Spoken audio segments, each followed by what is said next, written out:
आ गया इसी में, आंतरिक कक्षक संकर, आंतरिक कक्षक संकर है ना। आंतरिक कक्षक संकर जो होता है, आंतरिक कक्षक संकर का निर्माण उसी जगह पे होता है जहां लिगेंड प्रबल होता है। क्या? जब स्ट्रॉन्ग लिगेंड केंद्रीय धातु परमाणु के साथ जुड़ा होता है तो वहां आंतरिक कक्षक संक्रमण का क्या संकर बनता है, अर्थात संकरण होता है। अब आंतरिक कक्षक संकरण कैसे होता है उसके बारे में बताते हैं। पहले इसको लिख देते हैं कि जब केंद्रीय है ना, जब केंद्रीय धातु परमाणु से धातु परमाणु या आयन से है ना प्रबल लिगेंड है ना, प्रबल लिगेंड जैसे सबसे ज्यादा होता है साइनाइड, फिर होता है NH3 होता है, फिर क्या होता है CO होता है, फिर ATC कार्बोक्सिलेट होता है, ये सब होता है प्रबल लिगेंड जुड़े होते हैं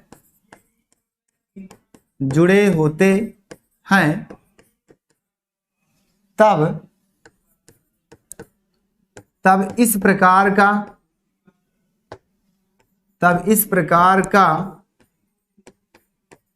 संकर प्राप्त होता है, संकरण प्राप्त होता है। लो, संकरण प्राप्त होता है। ये हो गया। आगे ध्यान से सुनना, भागना नहीं है कहीं, नहीं बहुत पीटेंगे।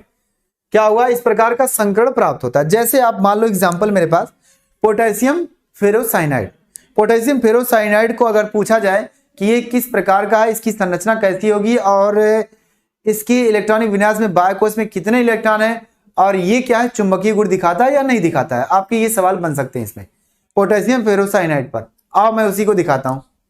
हाँ, स्ट्रॉन्ग लिगेंड को कैसे पहचानेंगे? देखिए स्ट्रॉन्ग लिगेंड आपके पास जो क्या है, ऋणावेशित होते हैं, वो तो स्ट्रॉन्ग होते हैं। उदासीन में आपके पास ऐसा लिगेंड आना चाहिए जिसके पास लोन पेयर इलेक्ट्रॉन ऐसे हो जो इलेक्ट्रॉन को जल्दी से दान कर दे, दान करने में टेंडेंसी हो, काफी तेजी से रखता हो, अपने बायोकोष का इलेक्ट्रॉन निकालने के लिए ज्यादा सक्षम हो, तो वो क्या होता है, आपका स्ट्रॉन्ग लिगेंड माना जाता है। आओ, है ना। हाँ आओ, सब लोग एक दूसरे को समझो और समझने की कोशिश करो। अब यहां से एग्जाम्पल के तौर पे मैं एग्जाम्पल बताता हूं और एग्जाम्पल के ही माध्यम से आपको समझाने की कोशिश करता हूं। अब ये लास्ट टॉपिक इसे समझने का, देखो ध्यान से। पोटेशियम फेरोसाइनाइड क्या K4 या फिर CN6, ये आपका एग्जाम्पल है। ये क्या है, चुंबकीय गुण दिखाएगा या नहीं दिखाएगा। ये इसकी संरचना कैसी है, अष्टफलकीय होगी। उसके बाद ये इसका संकर्ण कितना आएगा, क्या जो लिखा वही आएगा या कुछ और आएगा, तो दिखाते हैं कैसे आएगा। देखो इसको सबसे पहले क्या करना है आपको, क्या इसमें सबसे पहले आपको में पहले आयरन की ऑक्सीकरण संख्या निकाल लो। क्या? आयरन की ऑक्सीकरण संख्या निकाल लो। पहले Fe की ऑक्सीकरण, ध्यान से सुनना, ऑक्सीकरण संख्या निकालना। ऑक्सीकरण संख्या निकालोगे जब तो कितना आएगा। चल अब यहां से शुरू करते हैं थोड़ी सी कहानी। और Fe की ऑक्सीकरण संख्या, ये चीज आपको आती है। इसका 4 करने 4, 6 करने 6, -6, 4 -6 क्या होगा, -2 बचेगा, उधर उठा के ले जाएंगे, क्या होगा, +2 आ जाएगा। यानी क्या आएगा, +2 आएगा। यानी कि अर्थात कहने का मतलब Fe क्या होगा, खोपड़ी पर +2 चार्ज होगा। इसको ऐसे रोक दो, ध्यान से सुना, इसको ऐसे रोक दो। अब आपको क्या करना है, संकर्ण पता करने से पहले आयरन के वास्तविक इलेक्ट्रॉनिक विन्यास करना है। क्या? आयरन का वास्तविक इलेक्ट्रॉनिक कॉन्फ़िगरेशन करना है आपको। वास्तविक इलेक्ट्रॉनिक कॉन्फ़िगरेशन क्या है, Fe का वास्तविक electronic configuration, electronic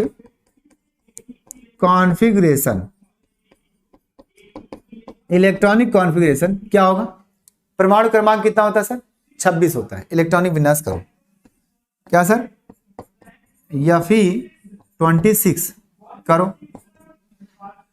1s2 1s2 2s2 2p6 3s2 3p6 4s2 और 3d कितना हो गया 2 2 4 6 4 10 10 2 12 12 6 18 18 2 20 और 6 26।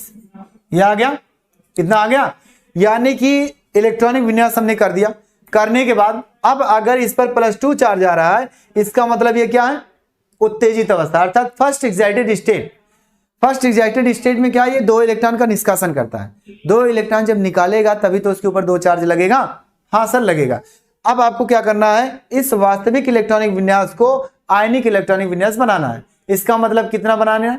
2 इलेक्ट्रॉन ये निकाल देगा। 2 इलेक्ट्रॉन जब निकालेगा तो कहां का इलेक्ट्रॉन निकलेगा आपको इसमें देखना है। आपको पता है कि सर एकदम लास्ट कक्षक जो होगा वहीं से इलेक्ट्रॉन निकलेगा, क्योंकि भाई भागने का काम आखिरी वाला ही करेगा। तो क्या हुआ सर? क्या हुआ? ममता होगा तो वाह। खान सर के सरदर्द कैसा नाम ले लिया? ममता। यहां ममता कोई है ही नहीं है ना? गधे बहुत पीटे जाओगे, जान लेना। हाँ क्या हुआ सर? बाएं कोष में हमारे पास जो इलेक्ट्रॉन है वही निकलेगा। तो पता क्या चला कि सर चौथा अर्थात अधिकतम कक्षक की संख्या का 4 है, तो चौथे कक्षक से इलेक्ट्रॉन निकल जाएगा। क्या होगा? निकल जाएगा। निकाल दो। यानी आप यहां लिखोगे क्या? उत्तेजित अवस्था अर्थात कहने का मतलब है क्या? उत्तेजित अवस्था।